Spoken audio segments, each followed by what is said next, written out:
ito, since it is the blood of the animal ang inihahandog po nila, it's not the perfect blood which is from God, yung bigay ng Diyos. Ang Diyos din ang, kaya tingnan niyo mga kapatid, wala tayong mapagkukunan ng handog para sa ating makasalanan, maliban ang Diyos din ang nagbigay. Kaya nga dun, the Lamb of God who takes away the sin of the world. Ang Diyos din ang nagbibigay ng sacrificial lamb.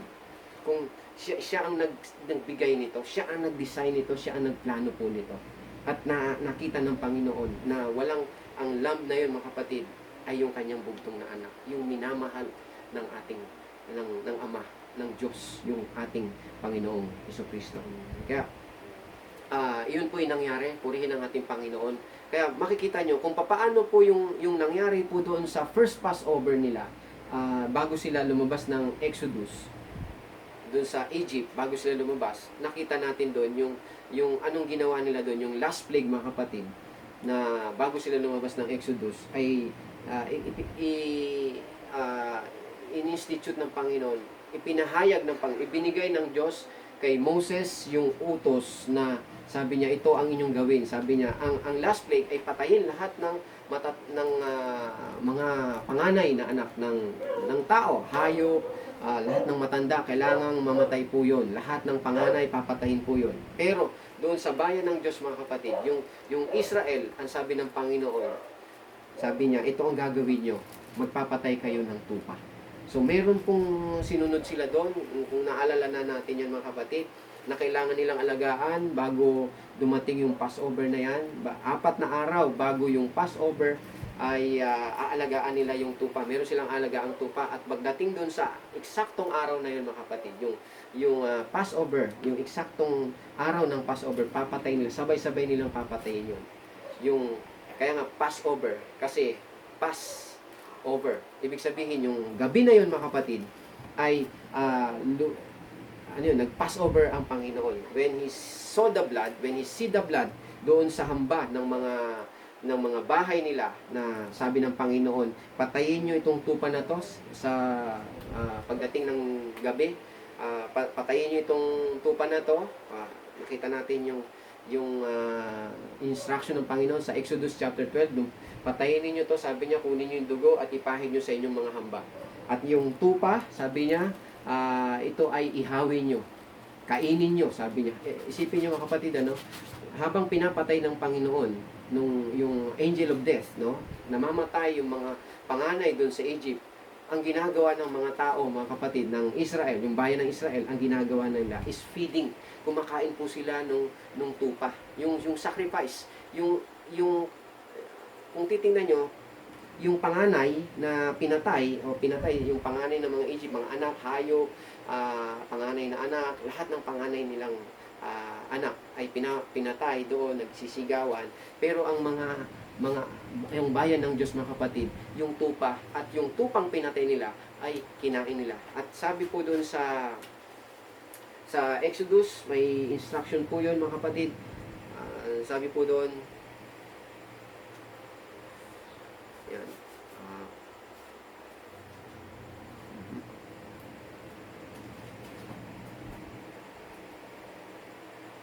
sabi niya sa chapter 12 verse 7, 8, tinan niyo po nung gabi na yon, ito yung larawan ng huling gabi nila. Huling gabi nila doon sa Egypt bago sila lumabas. Na eksaktong larawan din sa panahon ng ating Panginoong Jesucristo. Nung huling gabi ng Panginoon na Passover din po 'yon. So Passover din po 'yon. Ang sabi ng Panginoon doon, sa gabi ring iyon, lilitsunin ito, yung tupas na tinutukoy, at kakainin kasama ng tinapay na walang pampaalsa at ng mapapait na gulay. Verse 9, huwag ninyong kakainin ng hilaw o nilaga ang hayop, kundi lilitsunin ninyo ito ng buo, kasama ang ulo, ang mga paa, at ang laman loob. Unawain nyo mga kapatid, sa verse 8 sabi niya, ulitin ko, sa gabi ring iyon, lilitsunin ito at kakainin. Kasama ng tinapay. Tingnan nyo po. Lilitsunin, kakainin. Ang alin?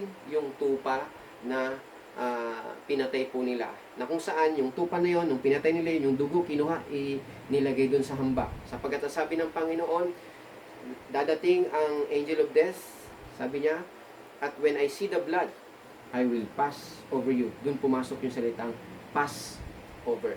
So, ibig sabihin, yun ay niligtas po sila ron.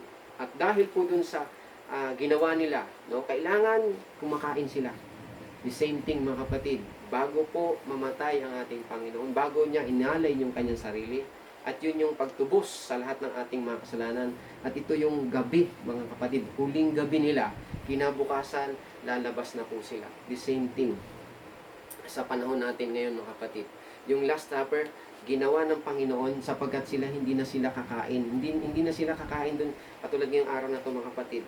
Itong araw ng Good Friday, ito yung araw na namatay ang ating Panginoon. Friday. It was Friday at 3 o'clock. Exactly 3 o'clock. Iyan po yung eksaktong yung evening prayer ng mga Israel. Yung panggabi nilang panalangin. Exactly 3 o'clock. Tingnan niyo po dito sa, basahin ko po sa inyo. Sa Matthew chapter 20.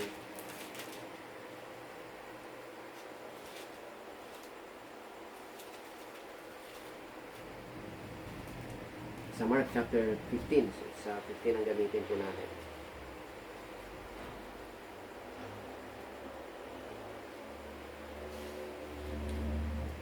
Sabi dito sa Mark chapter 15 verse 33. Ito po sabi dito.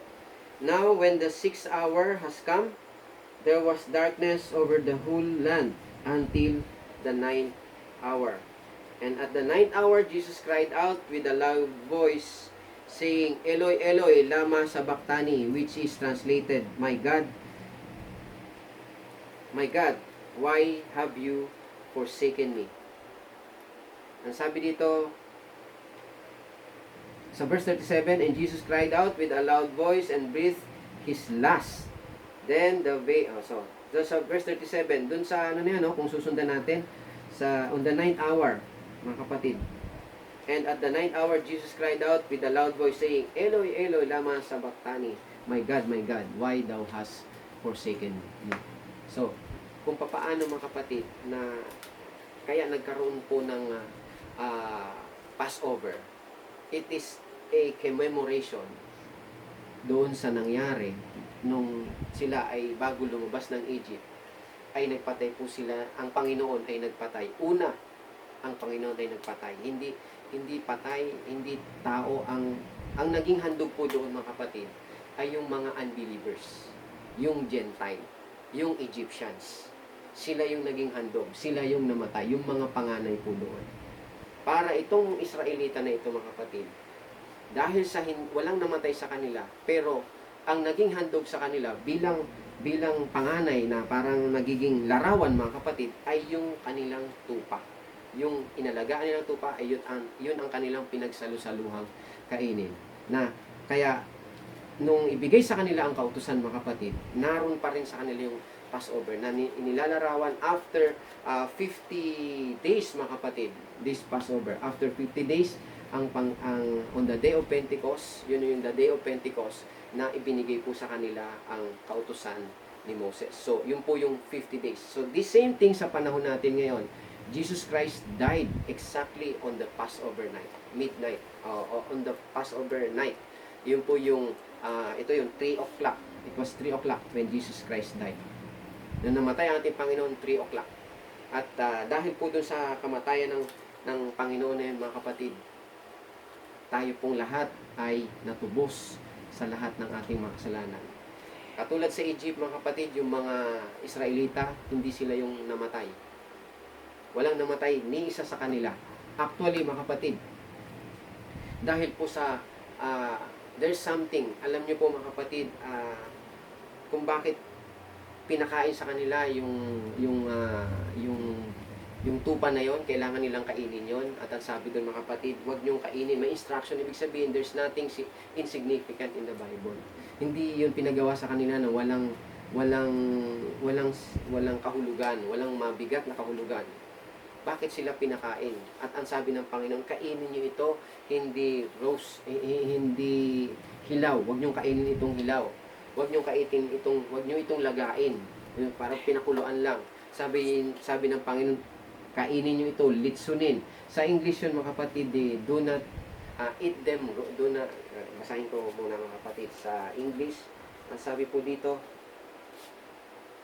then they shall eat the flesh on the night, verse 8, roasted in fire with unleavened bread and with bitter herbs they shall eat it. So, yung pag sinabing roasted with fire, it refers, yung fire mga kapatid sa Bible, ang ibig sabihin ng fire sa yung symbolize, ano sinisimbolize ng fire? Kaya sabi ng Panginoon, it must be roasted in fire. Wag nilaga. Kapag sabi niya, at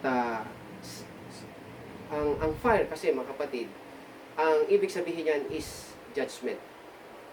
Judgment, the fiery wrath, yung fiery judgment ng Diyos. Na-judge na po. Pag sinabing, kaya nga doon sa paghahandog nila, ang ginagawa nila, nung nasa ilang na po sila, nasa wilderness na po sila, yung inahandog nilang tupa, mga kapatid, pinapatay po nila yon, kinukuha nila yung dugo, at yung dugo na yun ang winibisik nila doon sa templo, yung dugo na yon. At yung tupa na yun, mga kapatid, meron po sila doon yung burning altar, yung doon kung saan sinusunog nila. So, it is a picture of judgment. Today, mga kapatid, sa panahon natin ngayon, there's no more judgment. Why? Judgment has been done in the body of Jesus Christ. Yun po yung at the cross, mga kapatid, yung cross na yon ng Panginoon, yun po yung altar, yung burnt altar, burnt offering. Jesus Christ become the sin offering for us. Siya po yung tupa na sinunog. Siya po yung tupa na pinatay at sinunog. Pag sinabi sinunog, dumaan sa apoy. So, ibig sabihin, si Jesus Christ at the cross, when He was hung at the cross, mga kapatid, yung fiery wrath, yung divine wrath ng Panginoon fell in the body of our Lord Jesus Christ. Why? It is not because He has sinned. No. The fiery wrath fell on Him because Jesus Christ took my sin and your sin in His own body. So, the same thing dun sa panahon ng Israel, bago sila lumabas ng Egypt, mga kapatid, sabi ng Panginoon, kainin ninyo ito, yung judgment, yung tupa na yun na inihaw. Sabi niya, ihawin niyo ito, kainin niyo itong inihaw. At pansinin niyo mga kapatid, sa verse 9, sabi niya, do not eat it raw, nor boiled at all with water, but inulit niya, roasted with fire. Roasted in fire sa verse 8, verse 9. So verse 8 and 9 inulit po, roasted in fire. At ang sabi niya, its head with its leg and its entrails. So kainin po nila. Wala po silang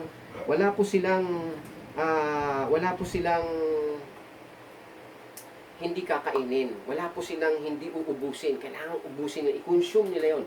Kaya may instruction ng Panginoon. Sabi niya, pag kinain nyo ito, sabi niya, tingnan nyo, yung sobra, kung sobra yung tupa na pinatay nyo, kumuha kayo ng, i-share nyo sa iba, sa ibang mga pamilya ng Israel para maubos. Ang gusto ng Panginoon, makonsume yung tupa nila. Lahat makakain ng tama.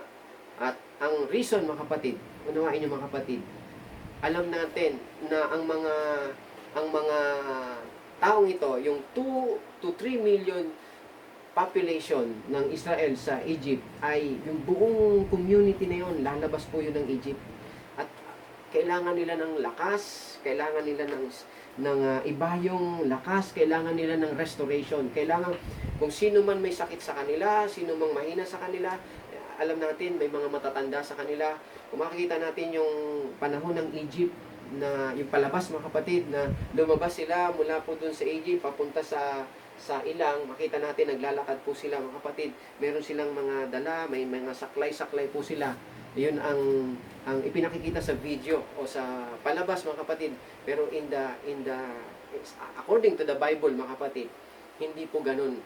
Wala pong lumabas ng Egypt na may saklay, walang lumabas ng Egypt na nanghihina o para bang inaakay mga kapatid.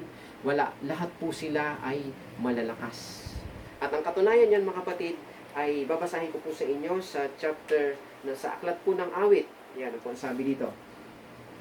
So, although nakita natin yun sa movie, mga kapatid, na yung iba doon may mga saklay, pero sa Bible, mga kapatid, wala pong sinabing may saklay na lumabas sila ng Egypt. Sa Psalms 105, sabi po dito, basahin ko po yung verse 7.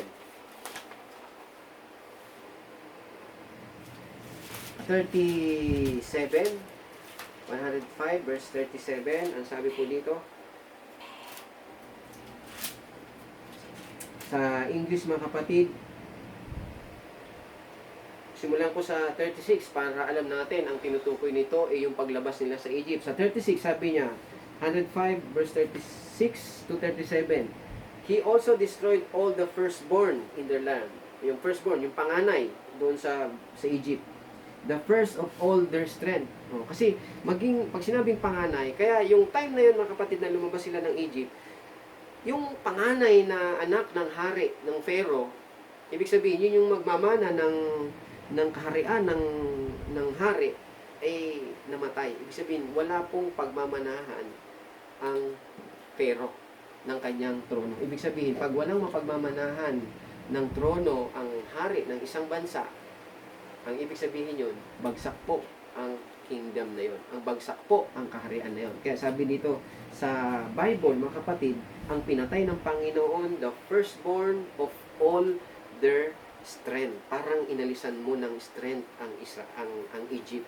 So, yun ang nangyari, yung last plague na ang sabi ng Panginoon, pag hindi mo pinalabas ang Israel, sabi ni Moses doon sa Pharaoh, mamamatay lahat ng mga panganay mo.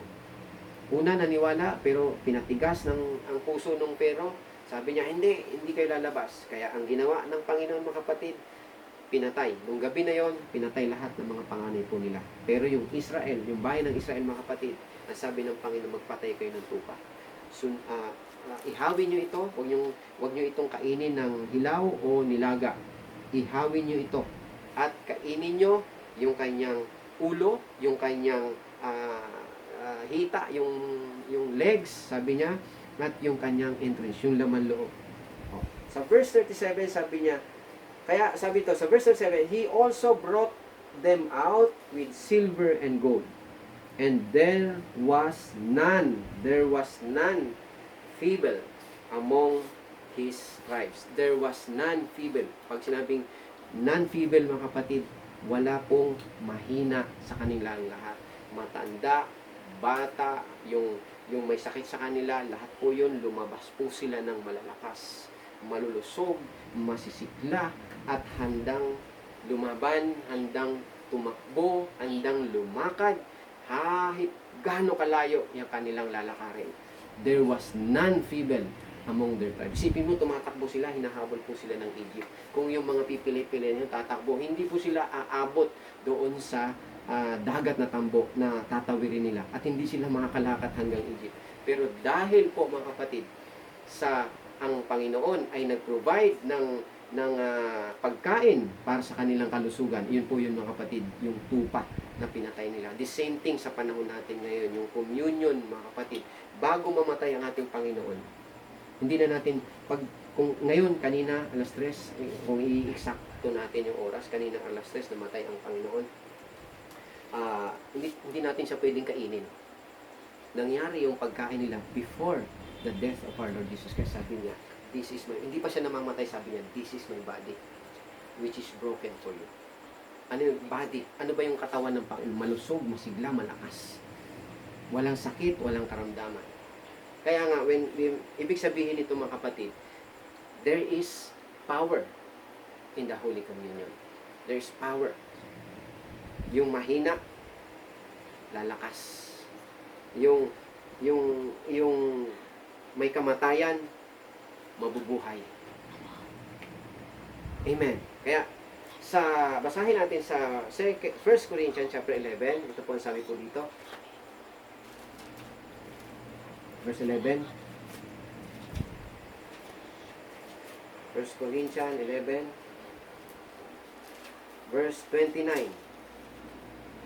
Ang sabi po dito, mga kapatid, Sa Tagalog, meron din po yan dito na hinanda ko.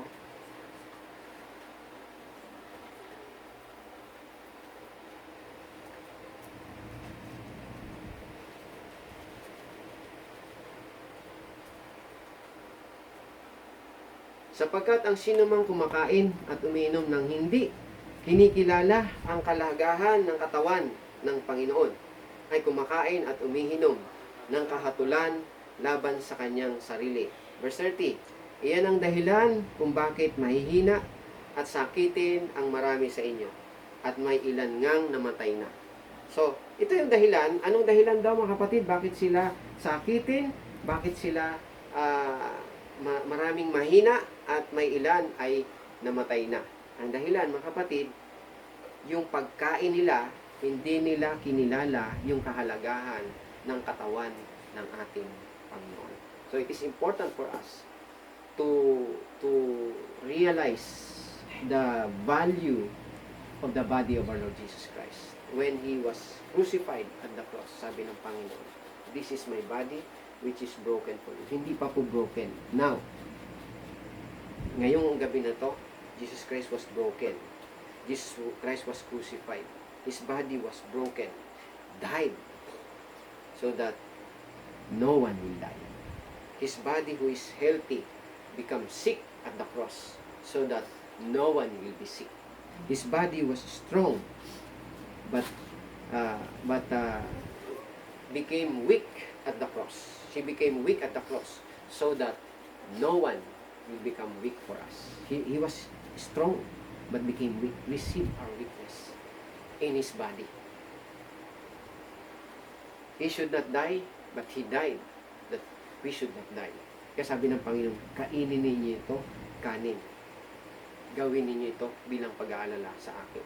Hindi natin kinakain yung tinapay para lang basta kumain lang tayo ng tinapay. Sabi na, remember me. Do this and remember. Maalala natin ang Panginoon, yung ginawa ng Panginoon. Paano namatay ang Panginoon sa krus. The same thing. Ibig sabihin dito mga kapatid, kung itong negative na ito ay negative na ito, sabi niya, hindi nakilala ang kahalagahan ng katawan ng Panginoon. Sabi niya, iyan ang dahilan sa verse 30 kung bakit mahihina at sakitin at marami sa inyo, ang ilan nga ay namatay na. Kung itong negative na ito ay totoo, ang dahilan, hindi nila napahalagahan yung katawan ng Panginoon. Maunawa natin, paano kung napahalagahan natin to? Paano kung ang nangyari yung positive? Napahalagahan natin ang katawan ng Panginoon. Ano po ang mangyayari? Yung mahina, lalakas. Yung sakitin, magiging malusog. Yung mamamatay, madaling mamatay, hindi siya magiging madaling mamatay. Magiging mahaba ang kanyang buhay. Dahil saan? Dahil sa napahalagahan mo ang katawan ng ating Panginoon sa Kristo. Sa English yan mga kapatid, babasahin ko po sa 11 verse 29, sabi niya, for he who eats and drinks in an unworthy manner eats and drinks judgment to himself, not discerning the Lord's body. Sabi niya, eats and drinks, sabi niya, he who eats and drinks in an unworthy manner eats and drinks judgment to himself. It's judgment. Sabi dito, sa English, yung uminom daw, yung unworthy manner. Hindi po ito mga kapatid yung unworthy na uminom ka o kumain ka ng tinapay na makasalanan ka. Sabi niya, kung may kailangan, ang tinuturo sa ng mga ibang nangangaral na hindi na naintindihan to mga kapatid, sabi niya, kailangan humingi ka ng tawad, kailangan malinis ka, wala kang kasalanan, para kailangan pag kumain ka ng tinapay, kailangan humingi ka muna ng tawad sa Panginoon, patawarin ka, dahil pag hindi ka kumain ka ng tinapay na ikaw ay isang nagkasala ka sa Panginoon, ay kumakain ka ng judgment. Makinig tayong mabuti mga kapatid. Yan din po yung akala ko noon. Ang akala ko po, hindi ako pwedeng kumain ng tinapay dahil ako ay nagkasala. Pero kung isipin natin mabuti mga kapatid, bakit ba ibinigay ng Panginoon ng tinapay? Bakit ba naparito ang Panginoon? Hindi ba para tayo patawarin, mapatawad sa ating mga kasalanan? Hindi ba ibinigay niya ang kanyang sarili para tayo mapatawad sa ating mga kasalanan? Ngayon, kung ibinigay niya ang ating sarili para sa ating mga kasalanan, pinatawad na tayo sa ating mga kasalanan. Bakit hindi tayo lalapit? At pag kumain tayo doon, paano tayo mapaparusahan kung yun nga ang gamot para tayo gumaling, para tayo ay mapatawad o kung ano man yung kasalanan natin, mapagaling tayo ng Panginoon sa ating mga kasalanan. So, unawain niyo mga kapatid, nagbukas po ito sa akin, sa nitong mga dahil sa biyaya ng ating Panginoon. Na it's not, sabi dito, it's not the man. Sabi niya, who is unworthy. Hindi po tinutukoy dito yung word unworthy man. He's referring to the unworthy manner. The word manner, not the man, but the manner. Anong manner? Yung paano mo ito kinakain, paano mo ito pinahahalagahan, paano ba ito kinakain? Ang akala ng iba mga kapatid, pag pinag-iisa nila yung tinapay at ang sarok, yung laman, yung tinapay at dugo ng pinag-iisa nila, kailangan isa na yan, magkasama na yan, isa lang yan, isang Holy Communion lang yan. So, hindi yan ang tinutukoy ng Panginoon. O kaya, ang sabi ng iba, huwag tayong kakain ito kasi kailangan mingi muna tayo ng tawag. Hindi ako kakain kasi nagkasala ako. Hindi po yun ang gustong tukoy ng Panginoon. Kailangan mo ang kainin yan kung may kasalanan ka. Kung may sakit ka, kailangan mong kainin yan. Hindi yung magpagaling ka muna bago ka kumain yan. Hindi. Kung may sakit ka, lalo kang kumain. Dahil ang tinutukoy ng Panginoon, unworthy manner. How do you become worthy? You are worthy, yung right judgment. Kasi ang sabi dito mga kapatid, not unworthy manner, not discerning the Lord's body. Pag sinabing not discerning the Lord's body, discerning means yung distinction, yung make difference. Pag sinabing make difference of the body and the blood. Magkaiba po yung tinapay, yung katawan at yung dugo. Yung katawan para sa ating kalusugan, yung dugo para sa ating mga kasalanan. Make difference. Hindi yan isa lang. Na pag nag-communion tayo, isang communion lang, yun na yun, nag-communion tayo ng dalawa. As one.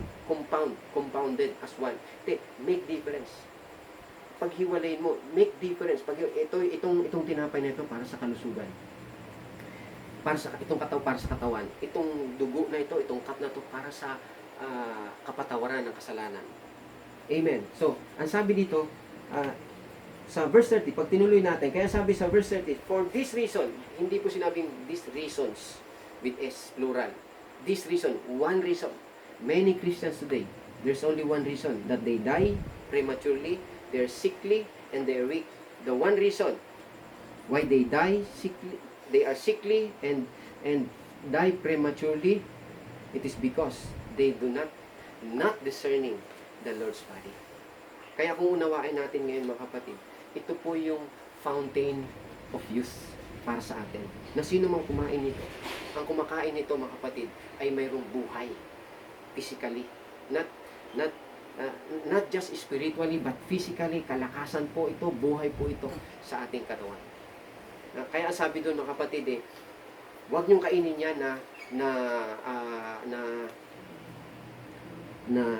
hilaw o nilaga. Kainin niyo yan na inihaw. So, ibig sabihin, dumaan sa judgment. Jesus Christ, when He died at the cross, He was judged. He was condemned. He received all the judgment, the fiery wrath of God. And He shouted, finished. Inubos niya lahat. In-exhaust niya ang galit ng Panginoon sa Kanya. He was judged for our sins. God the Father turned His back to His Son. At ang Panginoon, mga kapatid, kaya sumigaw ang Panginoon, Ama ko, Diyos ko. Hindi na Ama ang tawag niya. For the first time, tinawag niya yung Ama niya na, Diyos ko, bakit mo ako pinabayaan? Why? Sapagkat God totally turned His back to Him. As God, mga kapatid, ang Diyos as God, as a judge, the Father as judge, He turned His back to His Son. Kung hindi tumalikod ang Ama sa kanyang anak, lahat tayo, pag tumawag tayo sa Diyos, tatalikuran tayo ng Diyos. Pero dahil sa tinalikuran ng Diyos ang kanyang anak, yung Ama, Bilang judge siya, tinalikuran niya. Lahat ng tatawag sa Diyos, kahit kailan, hindi tayo tatalikuran ng Panginoon. Ano mang kailangan natin, ibibigay sa atin ng Panginoon. Why? Because of our Lord Jesus Christ. Lahat ng kasalanan natin, ibinuhos, ibinigay ng Panginoon, ng Ama sa kanyang anak. Pinurusahan ng Ama ang kanyang anak in full judgment.